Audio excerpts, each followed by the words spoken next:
Welcome everyone. Today we're going to have a fun video, which is we're going to talk about the Einstein passport strategy. So a couple months ago, I was busy reading the Einstein biography, kind of been on a kick ever since I read the Leonardo da Vinci biography. I read the Newton biography, I read the Einstein biography, I've got the Dirac biography, a bunch of these. And so going through there, it was interesting to observe the experiences Einstein went through and kind of what went on in terms of his passport portfolio. So since we talk a lot here about global citizenships and moving to other countries, etc., I figured I would give a little bit of a synopsis of Einstein's passport portfolio, what that all looked like, but also some of the interesting things about the experiences back then, because I think a lot of people have a very isolated experience to their time today, and they kind of don't really appreciate what things were like in the past. If you're interested, that book, Einstein by Walter Isaacson, really excellent biography. I think it's super fun to learn about a lot of the concepts in physics that are fairly important. Most people don't have sort of a deep understanding. For example, I found the explanation about tensors to be probably the best explanation I'd read anywhere. And so that was really, really awesome. And it's something I think you can hear about tensors and you're like, what the heck is that? They do a great job of explaining it in the book. So let's dive in and talk about Einstein and his passport portfolio. In the meantime, for any of you who are new here, we help people with relocating to other countries and getting second passports and optimizing their global tax and building companies and opening bank accounts around the world and things like this. And so if those things are interesting to you, if you'd like to get other passports or relocate to other countries, then please reach out to us. You can book a call with me, calendly.com/Michael-Rosmer. It's a link in the description below, or send a message through offshorecitizen.net. Okay, so Einstein was born in Germany. He was German. And interestingly, growing up, he was kind of a rebel. He didn't like kind of the militant approach that he saw in Germany. He was kind of a lifelong pacifist, although he kind of was more extreme earlier on in his life, less so later on. And so he ended up doing this crazy thing, which is he ended up moving to Switzerland, and he gave up his German passport without having a Swiss passport, which is kind of crazy if you think about it. And so he was always quite a fan of Switzerland, liked their neutrality, liked being there. Gradually over time worked towards being able to get a passport in that area. And so that was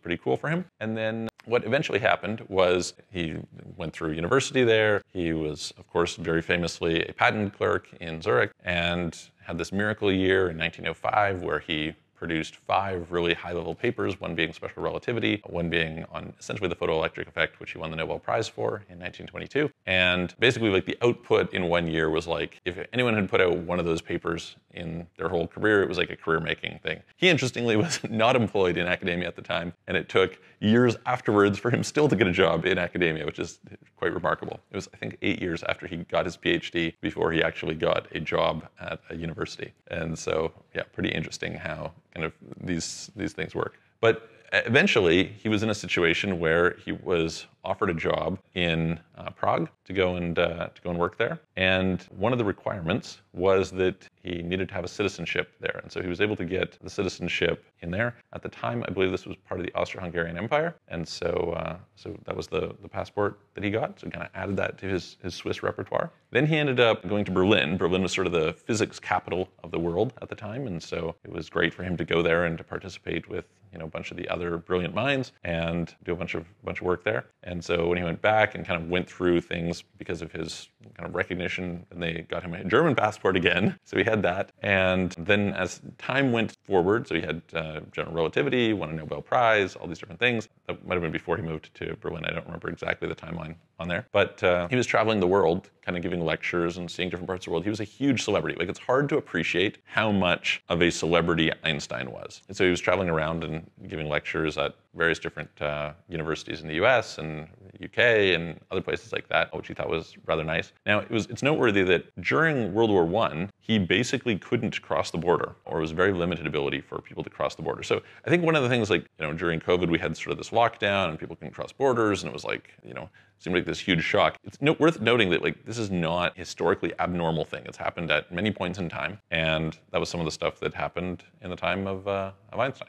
And so anyway, as they started to get closer to kind of the rise of Hitler, Einstein was very anti-Hitler, and he ended up traveling to the US, supposedly with the intention that he would still be going back and forth. But when Hitler took over, that was kind of the final straw. He never kind of went and ended up giving his German passport back and would never again go to Germany. And in fact, once he settled in the US, I believe at Princeton, the Institute of Advanced Studies. He ended up, like, basically, yeah, he never left the US, with one exception, which was he wanted to become a US citizen. And at the time, how you entered the country was important. And so he was sufficiently famous that there was people in the president's office who were like, oh, we'll pass a law to be able to get you this passport. But he was like, no, I'll go through it the normal way. And so he and his family went to Bermuda, and then they re-entered the country so that they could properly do it and get the passport. So he kind of had this like weird experience with Germany where he gets rid of the German passport, then he gets the German passport back, and then he gets rid of it again. And he managed to collect these other couple passports. And certainly, the other one that he got on top of that was, of course, after World War II, Israel was such a big thing. So there was some talk that he should be made the president of Israel. And so I believe they gave him an Israeli passport as part of that as well. So that last one,